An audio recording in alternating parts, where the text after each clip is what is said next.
kung tutuusin, we are on red alert right now. We do not know what will happen next, but definitely we are preparing a contingency plan for a worst case scenario. Right now, we are on alert level 3, and this means na there is mandatory evacuation for all the barangays identified as high-risk areas. And I'm happy to tell you, Mate Cherry, na yung lahat ng 5 barangays na yan na na-identify ng PHIVOLCS ay nag-comply po ang ating mga local chief executives. Nandun na po, nailikas na po natin sa mga safe na lugar yung mga pamilya. Part of the advisory also of the PHIVOLCS is to restrict human activities, any activity within the Taal Lake, and we follow that. So far, yun po ang ating mga response actions. Bago pa nag-umpisa yan, meron na kaming kinraft, mga ginawa na preparedness plans. Dito sa Calabarzon, meron tayong offline listo for Taal Volcano Eruption. Yan ay pinangunahan ng DILG, kung kaya't ang mga local government units natin ay handa.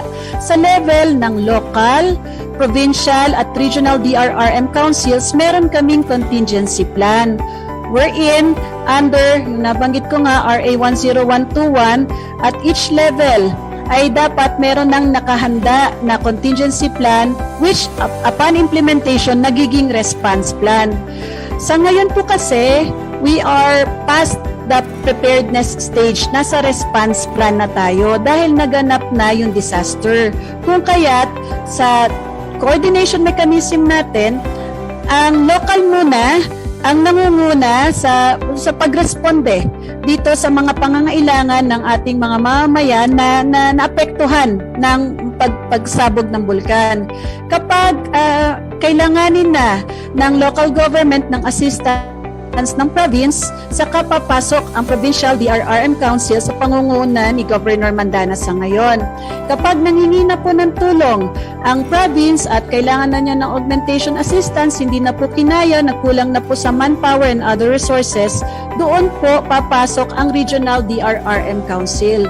Sa ngayon po, ang paghahanda po namin, kung paghandang may tuturing po yun kasi kami po ay naka-standby alert. Ready for deployment po ang Regional DRRM Council composed of various response clusters tulad ng AFP, PNP, and other actors like DILG, DSWD sa pag-augment ng any resources, food and non-food items, medicine supplies sa province. Sa ngayon po ay we are managing the response operations well here in Calabarzon region. We just finished a meeting with various agencies here at the regional level. While we are doing response operations, we are also preparing for early recovery interventions, meaning the assistance that the government will provide these affected communities. And eventually, as we go along, we will complement this with rehabilitation programs. And so be assured that the event is being managed well at the level of the province and at the level of the region. Siguro lang po, ang pakiusap ko lang po, we have made announcements also that we have restricted entry doon po sa mga high-risk areas. And so we request the public also to please, when you go to the places here in Batangas, make sure that you use the S-Pass developed by the DOST, wherein there are areas declared as restricted and unrestricted. Kailangan po muna na it's either you seek approval for your travel there through a travel coordination permit or travel pass-through permit, because this will be checked at checkpoints set up by the PNP, which heads the law and order cluster. Kung mayroon man pong mga organized activities or mga humanitarian missions intended to help our affected communities in Batangas, particularly those in high-risk areas, please coordinate with the DRRMC Emergency Operations Center, which is housed at the Office of Civil Defense, Calabarzon, para naman po mag-guide po namin sila, because right now we are indeed limiting movements here in view also of the COVID-19 pandemic.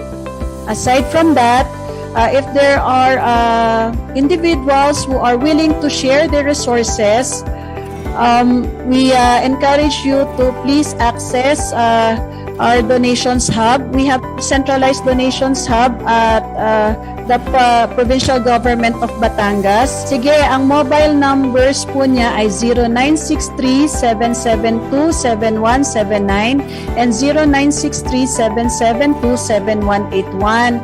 We set up this donations hub because we want to put order also doon sa mga resources that will be shared with these communities, to put order and make it an equitable distribution.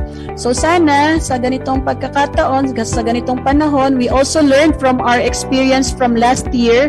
We are putting our response operations in order at also to help yung mga communities in need at the same time. So yun lang siguro. Maraming salamat, Nate, for providing me an opportunity to make a few announcements with regards to the Taal Volcano eruption activity here in Batangas. Rest assured that we are doing well.